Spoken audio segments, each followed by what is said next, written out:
Several months ago, the social media community of the orthodontic world was abuzz about an announcement that the Schulman Group had become a DSO. I was certainly curious, as were many of the people in our groups. So I reached out to Schulman Management LLC, and I was able to get some great people to sit with us and talk a little bit about what are the changes, what do they mean, and how do they impact the broader orthodontic profession. So sit back, relax, hop on the treadmill, or grab a drink. But whatever you do, don't miss my time with Dr. Bob Bray and Mr. Chris Vranas.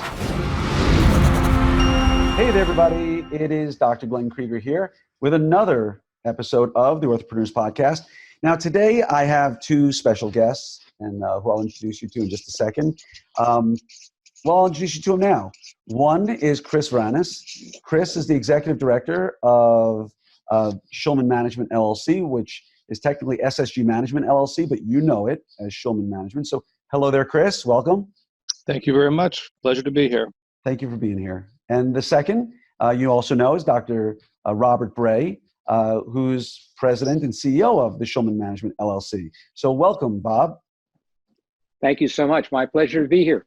Yeah, to those of you out there who are listening right now, I've had the opportunity to have a little bit of a phone conversation with these two gentlemen beforehand, and so I've gotten to know them a bit. And they're gentlemen of the highest order, really educated, smart, and with a lot of experience in areas that we, frankly, as orthodontists, often don't have. And the reason I wanted to have them on is predominantly because there was an announcement not too long ago that all of us out there in the Orthopreneurs world heard, which was that what we used to know as, quote unquote, the Schulman Group was now a DSO. And I know there was a fair amount of conversation about that. And anybody who knows me knows I like to separate the wheat from the chaff. I don't like rumors. I don't like hearsay. I like to go to the source and see if we can ask some good questions to learn more about the history, what caused them to go this route, the benefits. And at the end, we'll talk a little bit more about, if people are interested in becoming a member, how do they become a member? If that's okay with you, gentlemen. Absolutely. Fantastic. So let's start a little bit, if you don't mind, Chris or Bob, I don't know who wants to go first, but if you can just talk a little bit about who you are and your history, and then we can get in a little bit more into Schulman Management, if that's okay. Dr. Bray, do you want to take that one? No, you can go ahead, Chris. Well, the history of the Schulman Group was founded, about 35 years ago, and Bud Schulman was one of the founders. McGill Consultants were part of the group, and Dr. Rod Redmond was one of the founders as well. And it was a group that came together to really look at the business side of running an orthodontic practice. As we all know, you don't necessarily learn the business aspects in your residency. So they came together and had this concept of bringing in orthodontists that had really solid practices, geographically based, and to come together to share clinical ideas, to share business ideas. And so the group's been around for about 35 years. And Nice. Then with the changing of what's going on in the profession, with the advent of all kinds of DSOs and group practices and blurring line of specialties, the group under the leadership of Dr. Bray came together in April of 2018 to form as a DSO, or what's considered an inside DSO, for the purposes of being able to better compete and to also formalize some of the concepts that they had pioneered with bringing together clinical and business knowledge. And I came on board in December of 2018 as their first full-time staff person, and we've been building a team as we've been growing and developing as a DSO. Nice. Did you want to add anything to that, Bob, in terms of the Schulman? Well, have you both done sort of your backgrounds? Sure. Yeah, I'll tell you a little bit about Bud Schulman. He actually was an accountant and also a businessman. It was back in the mid to late 70s. He actually was running a corporation for a group of orthodontists, a lab corporation called Dental Corporation of America, DCA, out of Washington area, DC area. And he began to put together a group of orthodontists that truly wanted to look very, in a deep way, I would say, about the business of orthodontics. And that was unusual, particularly at that time.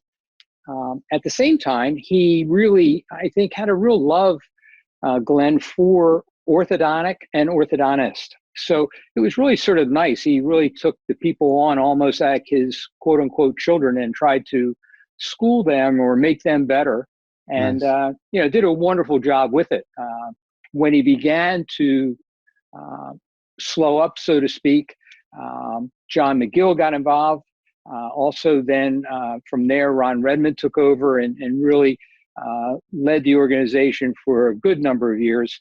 And they all were just very dedicated to orthodontics. And so it was really nice when you look back on that group and how they all cared about just doing things better. And at the same time, trying to also do the business part better. I mean, there would be comments made by Bud, like, why are you spending so much in this area? And so people would be sort of called out, but yet at the same time, it was in a very caring way, Glenn, that you felt you were being nurtured along and helped as you go.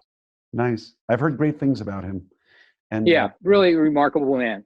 And of course, I've become friends with Ron Redmond over the last couple of years, and a more principled, better business mind in orthodontics you'll be challenged to find.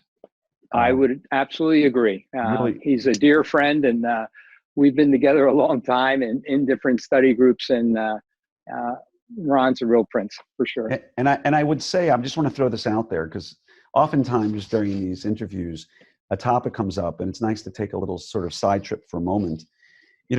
Ron Redmond is arguably one of the top of my list. If I could go get a cup of coffee and sit with somebody for 3 hours, and as hard as it would be to believe for people out there, for me to keep my mouth shut and just sit there and listen to the wisdom that's coming down from him. I hope that for those of you out there who are listening, old and young, new in practice, or been around forever, if you ever get a chance to spend some time with Ron Redmond, do it. Sorry, Ron, if I just booked your dance calendar up a bit. But if you know him and meet him and talk to him, he is a true wealth of information, a true gentleman in our field, and remarkable forward thinker in terms of his ability to see technology ahead of its time. And, oftentimes we tend to cast aside, and I'd love, if you guys agree with this, we often, when we're young, we see folks with a lot of experience, and we tend to discount it. Oh, he's out of touch with the times, or he doesn't, realize what's going on today. And we tend to, discount the 80-year-old who's got some great stories, or the 90-year-old who's got some great stories. But in essence, those are the people we should really be listening to. And I'm just glad you brought his name up, because he's one of my favorite people on the planet. So Ron, thank you. Yeah, I would absolutely agree with you. It's funny that you mentioned about the technology.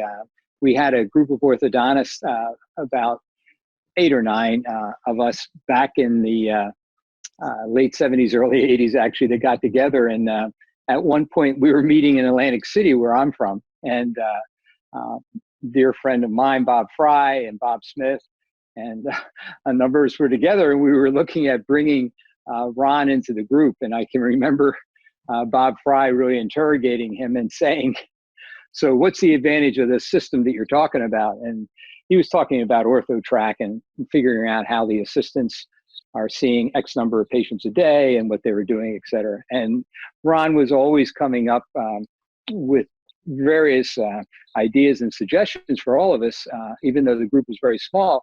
But at the same time, he was sharing then, back that a lot of years ago, Glenn, just the idea of how to use computers and bring them into the practice. So yeah, you're absolutely right. Oh yeah, and the craziest part is I had a conversation with him not too long ago, probably within the last 4 to 6 months.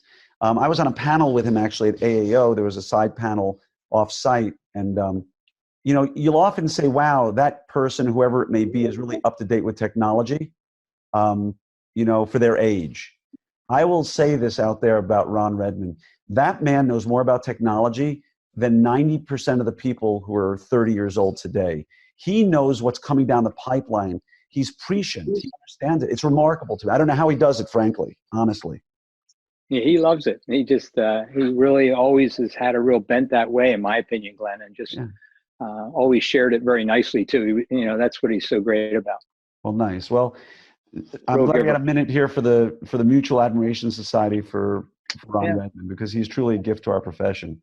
Hmm. But that's the essence of what Bud Schulman was starting with, is taking together people who had such diverse, different backgrounds, perhaps, and bringing them together in a way that we could all benefit from each other's knowledge and experience, right? Correct. Yep. And And particularly all across the country. So that added a lot, Glenn, in the sense that you could hear what was happening in New York at the same time what was happening in California and then in between. So yes. yeah, and that's still, if unless I'm mistaken, even with the DSO change, that's still a large component of the Schulman group of doctors, correct? Without a question. That is the component. I mean, they are, in my opinion, the one of the nicest group of givers, not only to individuals within the group, but just overall in their communities. And so they're very special that way, very kind, very generous, and at the same time, really dedicated to orthodontics, meaning they really want to do the very best job they can and do it very efficiently. Beautiful. And so I want to take just a second now to explain to everybody listening. I have no affiliation with the Schulman Group. I have no financial interest with the Schulman Group right now. I just I love what they stand for. I do. Those people out there who know, I have a private group called the Orthopreneurs RD group, which has no affiliation of any kind with Schulman Management. Correct? Correct. I just want to be clear about that. That I have no financial interest here. And I'm having run or being part of a group that's a private, geographically exclusive group, which is how the Schulman Group started originally.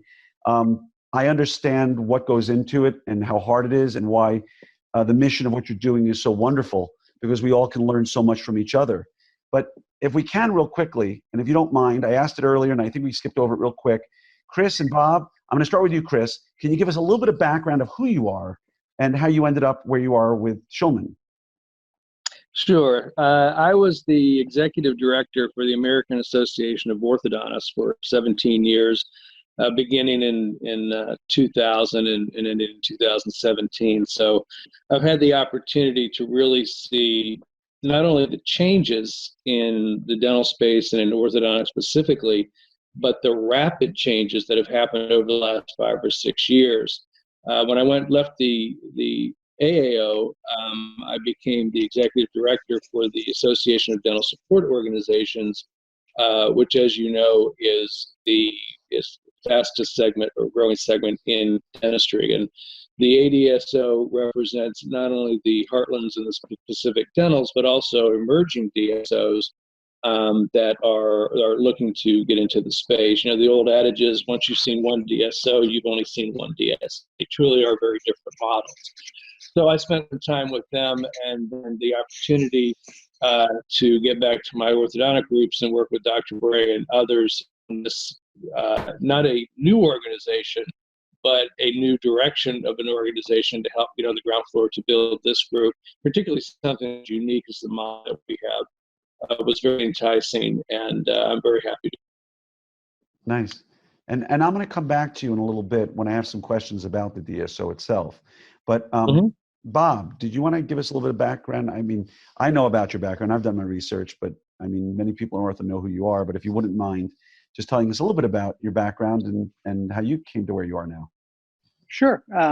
Well, I practice in the Atlantic City area. So I'm in what they call South Jersey, and by the ocean. And we have a group of practices there. I had an original partner of Greg Fund, who retired back in 2012. And fortunately, a young man who, believe it or not, started working for us in high school, in grade school even, 8th grade. But now Dr. Bob Tarby is actually a partner in the practice as well. So nice. It's a nice group. We have a couple of associates that are really very special for us too, Glenn, and the practice is an enjoyable one. We have individual offices up and down our coast, so to speak, about 6, 7 places, and we enjoy it very much. And as far as orthodontics, for me, I went to school up at Eastman, so I was trained by people like Dan Subtelny and Bob Baker. In fact, Bob Tarby also went up there for his training. And so that whole group up there meant an awful lot to me, Glenn. They really helped many of us learn how to think and learn so much about the history of orthodontics in a very, very nice way. And from there, like I said, I came down to South Jersey and began to practice. I have been involved with the AAO in the sense that I've been president of the AAO, also president of the AAO Foundation. And my experience with Ron, who we talked about earlier, goes way back to this group that I mentioned, the OPO group, that group of about 9 of us that got together for, over 25 years on a routine basis and just had a lot of fun, in essence, talking about orthodontics and things that could be done better. And so I appreciated you mentioning about Ron, because it really has been a real nice time over the years to just watch the families grow of all of us, but also just watch the development in our field. So beautiful. For me, Ron then came to me and said if I was interested in maybe being involved in running the Schulman Group. He was beginning to consider slowing up. And so I moved in that direction. And it's really, again, been really nice. It's funny, Glenn, you'd appreciate, because you mentioned about sitting down and chatting with Ron. Ron said, well, geez, Bob, it'll probably take you a couple hours a week. And my wife would laugh now, but I mean, we probably spend quite a few hours every day with the group. And you're correct, as you mentioned, about forming groups and doing things. There is a lot of effort that goes into each day to try to make the group better. But again, we've been very blessed, as I mentioned, with the Schulman Group members. They're a wonderful group of givers. So many of them are involved in the numerous committees we have and are very, active. And so it's made the actual Schulman workload, so to speak, really spread out over a lot of people. We have a wonderful board of directors, and so all pretty cool. Yeah. There's so many things in what you just said, and the nod to Dr. Subtelny, great guy, a great man. I had a chance to meet him when I interviewed at Eastman, and certainly missed in our industry. And some of the most forward-thinking orthodontists I know went to Eastman. So you're in good company there. It's a lot of fun to watch the groups that are out there and how things have grown and what's happened. And the people I've known in the Schulman Group when it was called Schulman Group, and the doctors I know who are still part of the Schulman management, the ones I know of are some of the best people and most giving people you'll ever meet. And so I couldn't have a negative word to say about it if I wanted to. So keep up the good work from that end. Let's jump into the DSO part of this, if it's okay. So Chris, if you want to start perhaps, and you want to tell us a little bit about, you mentioned earlier about the DSO type that you are. You said that it's an inside DSO. Can you talk a little bit about, for those of us out there, let's assume that the overwhelming majority of us know about a DSO, meaning a bunch of practices joined together, or a venture capitalist came and bought 30 practices and they're opening up new ones and acquiring practices everywhere.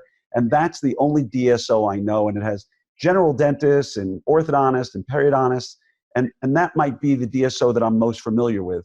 Can you talk to us a little bit about what is a DSO in general? And we'll get to why later on. But what is it, and what makes Schulman Management LLC a little different as an inside DSO, if you don't mind?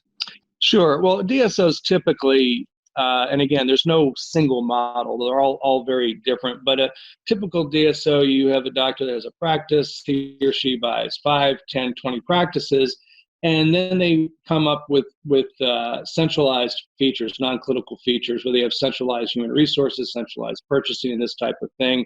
And then at some point in time, private equity comes in and drives a lot of what's going on within that DSO. The difference with Schulman is that we're called an inside DSO, where we started out with 115 members. Each member is an independent and equal shareholder in the Schulman DSO. So they're not driven by anything that's corporate, so to speak. They still run their practices independently, but they have the advantage of being able to have benefits of a DSO with centralized purchasing, centralized purchasing, and also being able to network clinically and others with the other doctors in the DSO. Where we're moving to the future is, if you imagine that you have Schulman up here at the top, and on the left are the 115 founding members, and on the right circle is the DSO itself. We're in the process of actually purchasing practices that will be Schulman practices, and bringing in, we've already hired a director of operations, and we'll be bringing in some of those centralized resources so that we will mirror what a typical DSO is, but you still have the independence of the original founding members. Nice. So in understanding it in broader terms, the DSO is not, if you're a Schulman member, it doesn't mean that all of you are told you have to run your practices a certain way. Here are the brackets you must use. Here's the percentage of Invisalign you have to do, because the growth of my practice, relatively speaking, doesn't play a role in your financial stability, correct, Chris? That is correct. So anybody who's a member of it can run their practice pretty much any way they like. It's the formation of the newly acquired or purchased practices into which all members are partners. That is correct. And those newly acquired practices will be set up with certain, the same practice management systems, the same preferred suppliers for brackets, aligners, etc. So they will operate more in that vein. However, we're encouraging the independent members to move towards the preferred supplier agreements that we have, which just makes us stronger with better purchasing power down the road. Yeah, no, it makes. So again, there's no forcing of somebody who says, hey, I'm using practice management program X and the preferred vendor is program Y. Nobody's being forced out of X into Y. They're just being told, look, if more people switch over, it makes us stronger, you get a better deal, and long-term congruency is not a bad thing. Well, yeah, but it actually takes on another feature, is that the preferred suppliers that we're working with are seeing us as a DSO with the potential for growth. So they're coming in with agreements and pricing and services that are better than what somebody can get individually or through some other group. But also the ones that we're choosing to work with are the state-of-the-art, the most progressive. If it's a practice management system, it's a cloud-based system, these types of things. So we're not just going out and looking at where we can get the best quote-unquote deals, but we're looking at the future and where the companies that we're affiliating with in practice management and clinical services and brackets and cyber liability, whatever it happens to be, these are the companies that we are proudly want to be affiliated with, because we know that they're going to be of the most benefit to our members and our shareholders. Got it. Makes perfect sense. Was there, when you went through the process of converting from the Schulman Group to Schulman Management, and by the way, when did that change officially occur, so that we can be clear for everybody out there? That was April of 2018. Got it. Was there any resistance? Was it ever a question, or was it sort of along the lines that everybody in this very progressive, forward-thinking group kind of felt, hey, you know what? We know what the future is, and the future is maybe moving away from the private practice single model, because we're seeing it happen around us. We're all on board, or was there a broad discussion on it saying, hey, not everybody's on board, but both sides have been heard, and this makes a lot of sense, and it seems like the right way to go? Dr. Bray, I think that's probably one that you might want to take. Sure. Well, Glenn, what happened was as the discussion went on, and in that beginning, just so you know, Ron and the board were really pretty far ahead of the curve, so to speak, talking about what things we should be aware of as far as the fast changes that were coming to orthodontics, and certainly the disruptions, as many of us talk about now. So at that time, they had, I think, a good consensus from the membership that the membership agreed that there was a lot of changes going on, and they thought it would be better to have more structure. But gosh, there definitely was, Glenn, some difficulties with certain members. For example, we had a group from Canada, a number of members, and it ended up that it was really very difficult for us to accept them into the actual agreements that we were signing because Canada and its different rules and different situation made it, quote unquote, a little bit more difficult. So unfortunately, we did have some loss of some really excellent individual members just because of the way we were structuring things and putting it together. There also were some individuals that were getting ready, Glenn, if you can picture, to retire and just didn't want to move to another, quote unquote, structure. Right. But for the most part, when you think about it now, the total number of doctors, like when you consider a practice like mine that has 2, we probably have a total number of clinical people like that, 144, 145 individuals. So the retention's been very good. And recently we began accepting additional members. And again, we've had some wonderful success. We have a actual new member committee, and they've done just a wonderful job. And they're bringing on board other individuals that really throughout the country really, I think, fit into a good category of being very given and very caring about the field that we're all in, and looking forward to developing it even further. So that's sort of how it has worked out. But there was some loss, and there also, obviously, since it's set up, also has been some really nice gains as well. Nice. Yeah, every new change offers something different, right? It's some good, some challenging, but in the end, again, there's some very bright people in that group. Certainly 2 of them are with me right now, and I know you know what you're doing. And so I want to come back to membership in just a moment or two, but before that, if we can touch on the concept of why go this route, right? I understand forward thinking. What was the driving force behind, hey, we've got a great group of people coming together, sharing ideas on our message boards, really helping each other grow their practices and become contemporary, forward-thinking, growth-centered, management-centered, overhead-centered practices. Now we need to go, when we really need to take the next step, into buying practices and becoming what I would almost say is a DSO for orthodontists by orthodontists, so to speak, right? Very well put. What, instead of venture capital or other money coming in, and I'm neither endorsing or saying it's bad, I'm just saying that's what it is. It's a DSO for orthodontists by orthodontists. What made you take that giant leap and go from, we got a safe spot here with just a group of people who are helping each other grow and we're all doing well, to we're going to start getting involved in the investment side of this and buying and borrowing and building, and what caused that leap? Because that's a pretty considerable step to take.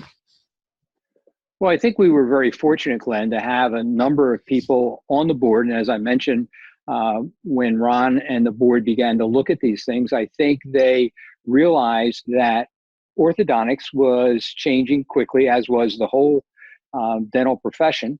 Those practices that were of significant size or good structure were being looked at. And some, in fact, that were even members of Schulman were beginning to think about maybe going and selling, quote unquote, to a particular DSO or to a particular group of people.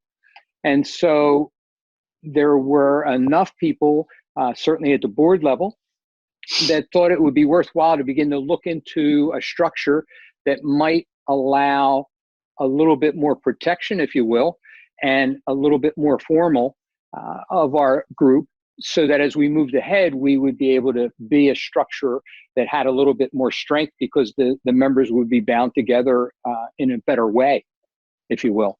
And so that's what really began to have us bring in people to talk to the group about what is out there. We did look at private equity. We did look at a lot of different areas. And again, at the end, for us, Glenn, we decided not to move in certain directions, but to move in other directions instead. And I think as a whole, the group feels good about the direction we're going at this point.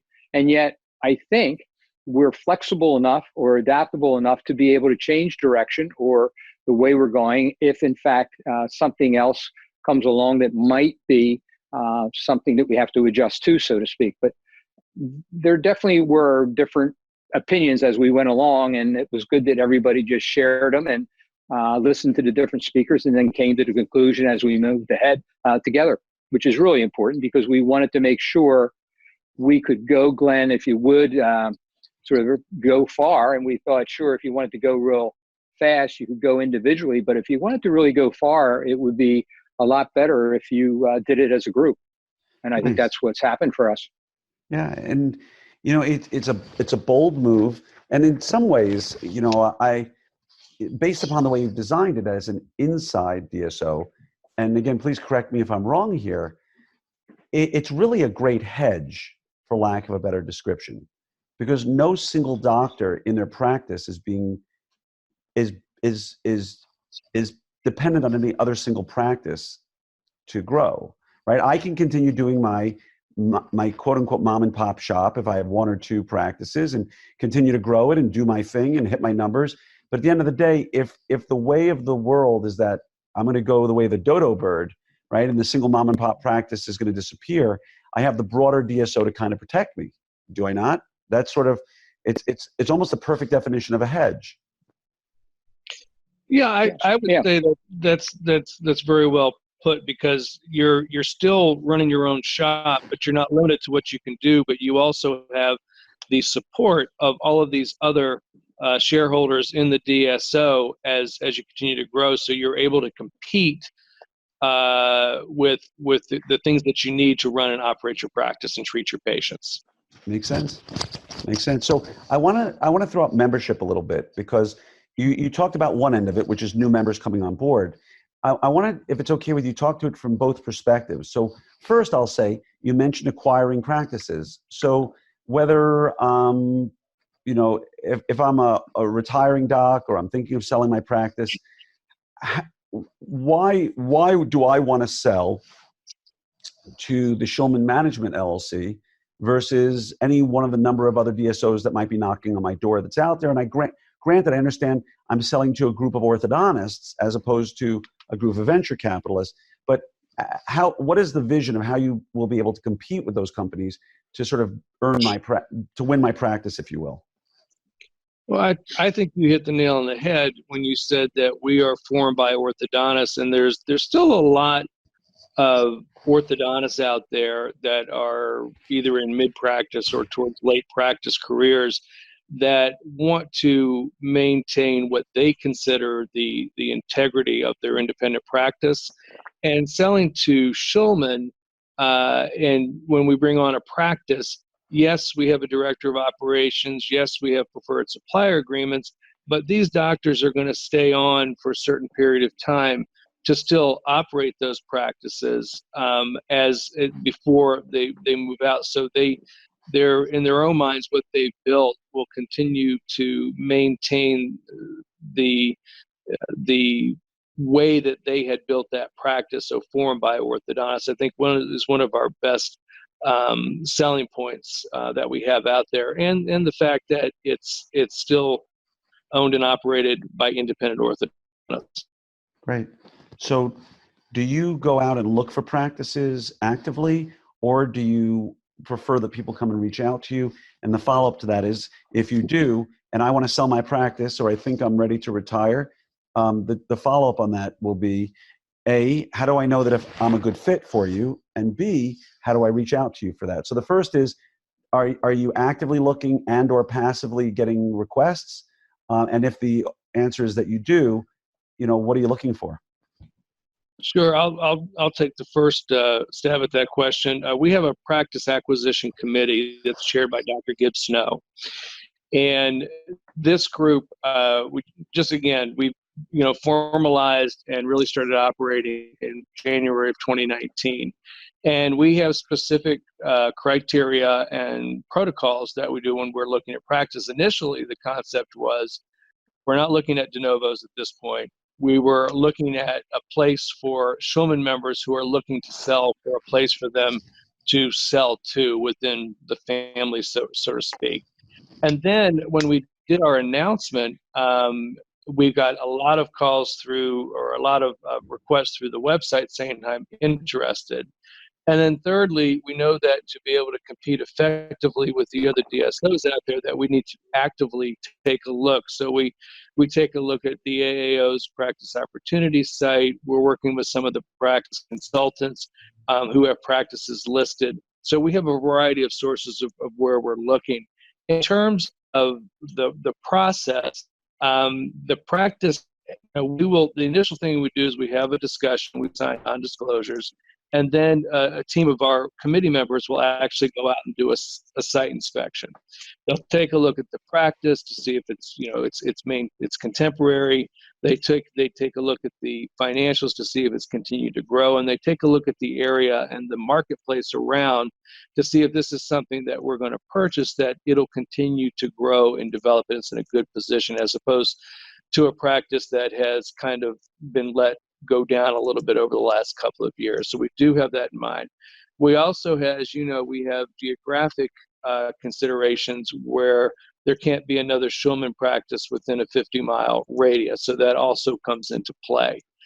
Once the site visit's done, we have an outside company, Clifton Larson Allen, who's a huge accounting player in the DSO field, that actually does evaluation and takes a look at all the required documents and records. And then once we get to the point that, okay, this is what the valuation says, this is what we'll do, here's the criteria, here's how long we want you to stay, doctor, all that comes into play at that point. Nice. So if, again, it sounds to me like you're sort of tapped on the shoulder if it's a practice that someone's interested in. But right now, when you said no de novo, I didn't know if you meant not starting off from scratch or practices from outside of the Schulman family right now. Those would be practices starting from scratch. In other words, we're not in this phase where we're actually looking at building practices from scratch, which a lot of the larger DSOs, that's where a lot of their growth is coming in, is that they're building practices in areas that are ripe for dental practices. Heartland's a really good one on there. They have a lot of de novos that they're doing. Is it something you would ever consider down the road, perhaps? I would say it would be something that when we go through our strategic planning process, which we did our first one last December, and we'll be doing another one next month, that would be something that absolutely we would discuss. As to timing and what that would look like, I couldn't say.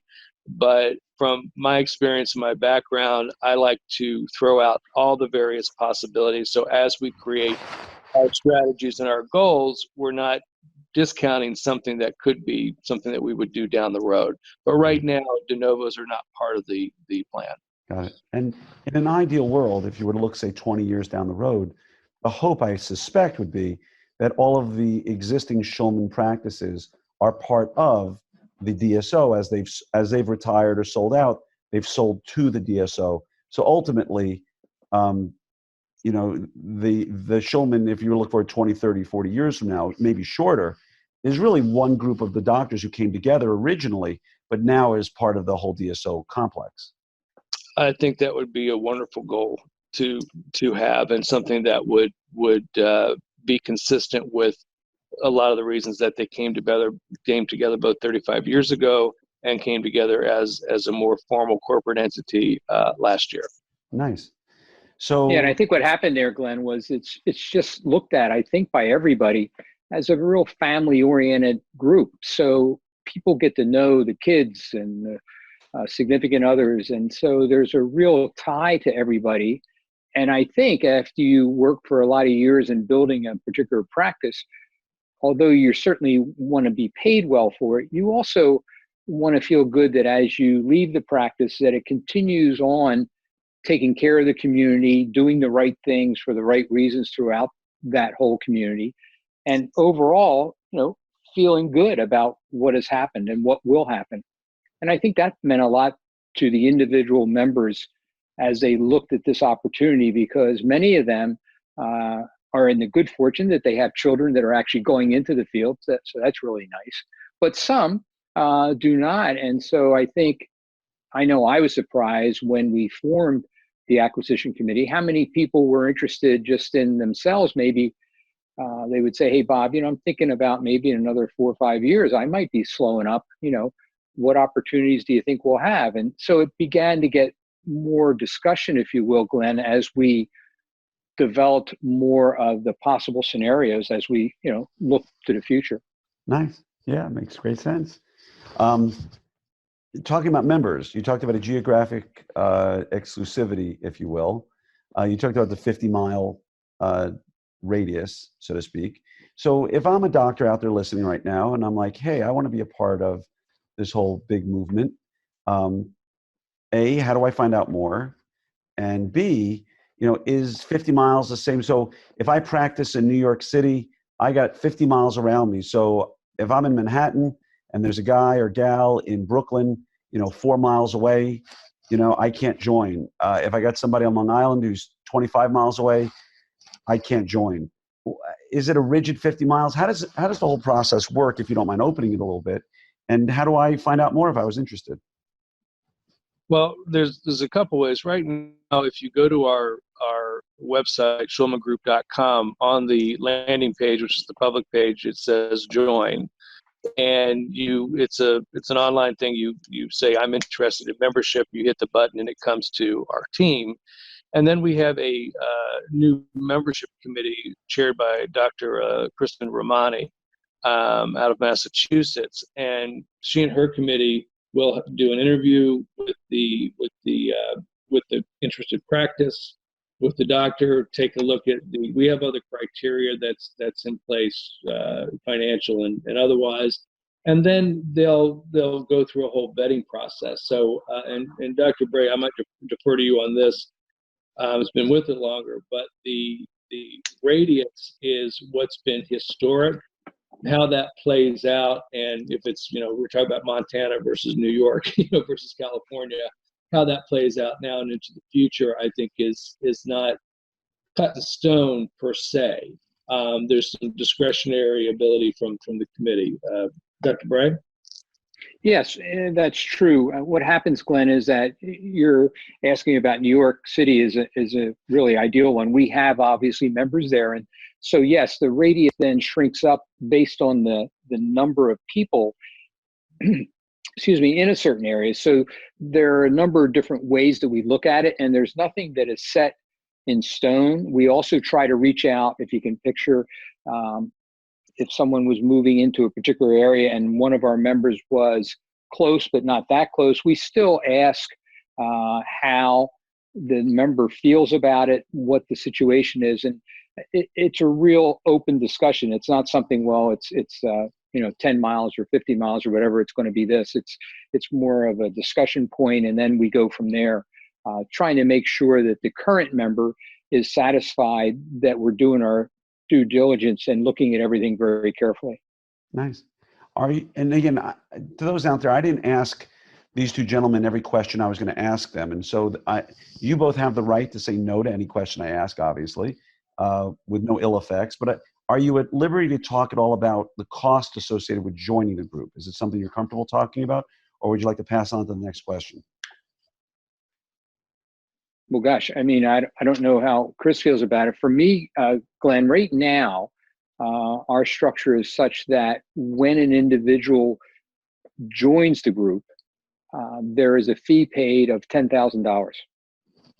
And with that, there's no hard and fast that we're going to keep that number set up, forever, right, or that we're going to change it drastically either. We just put it there just to get started so we could begin to form some structure. Yeah. And so from there, we're also adding back benefits. For example, a small thing, but we recently just set up with Gage to make sure all of our members are on Gage so that we can really have our data together in a more organized way. And so we actually pay for the member's office, their main office, to be on Gage. So we're also developing a group of products and or services, if you will, that are going to come back to the members, hopefully to give them a good percentage of that initial money back so that they don't feel like, it's for naught, that they really can see some benefit coming. Same way with our annual meeting and different things like that. So yeah, that's where we are at this point in time.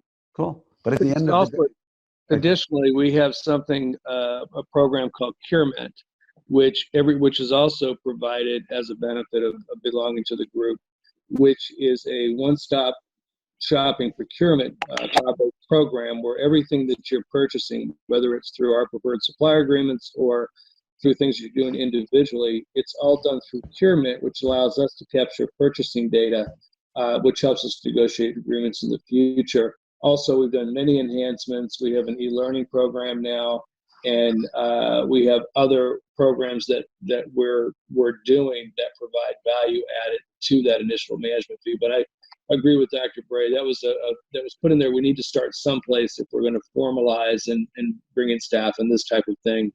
But that, again, the goal is to give as much value back for that as or more than they're putting in. Yeah, oh, it makes sense.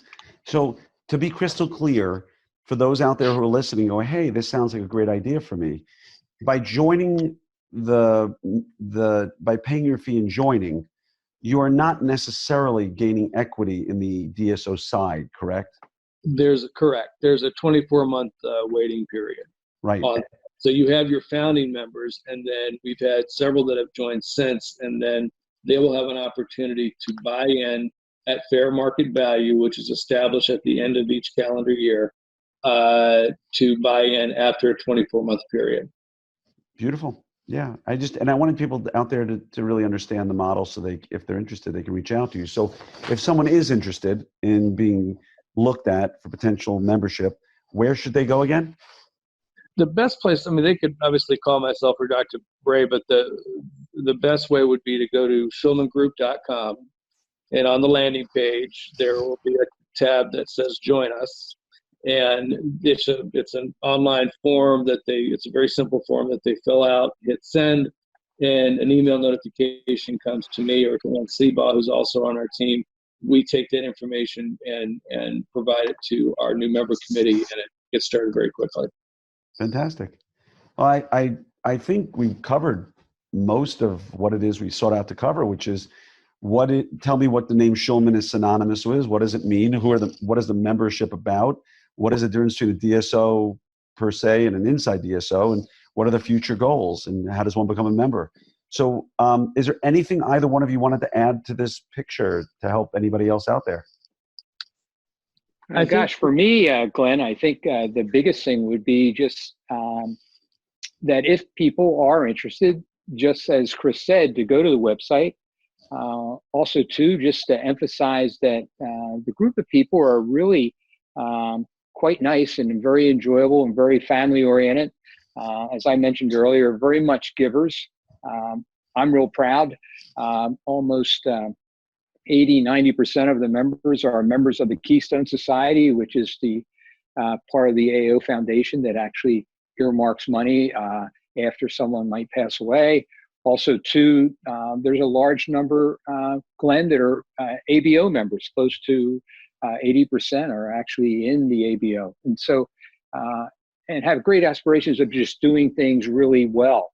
So for me, it's just emphasizing what a wonderful group of individuals they are, and also what they're standing for, and just trying to do things the right way for the right reason, which I think we all try to do. But I mean, I think it's nice that we have a group of people together doing it, and needless to say, trying to remind one another that that's what we're all about. And so I feel it's really a nice group to be around, and I'd like to make sure that's emphasized, because they really are.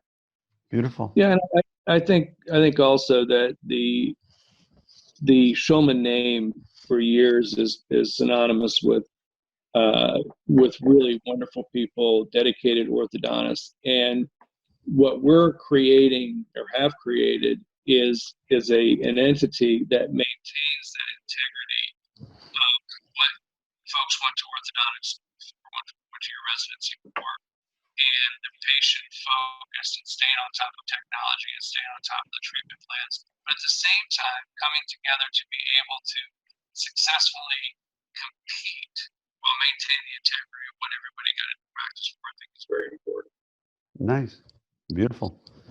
Well, I know it took us a little while to get this going, gentlemen, and I appreciate your patience as we set up this podcast interview. But I hold you in the highest esteem, and I thank you for your time here today. And again, for anybody else interested out there and learning more about Schulman, you now know how to do it. And for those of you out there who are curious about what was that announcement about with the DSO, now you have your information.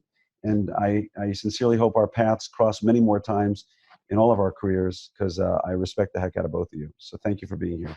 Well, thank you for the opportunity. Oh, my absolute pleasure. And thank you. My Dr. pleasure, Bray. Glenn. Thank you. Thank you.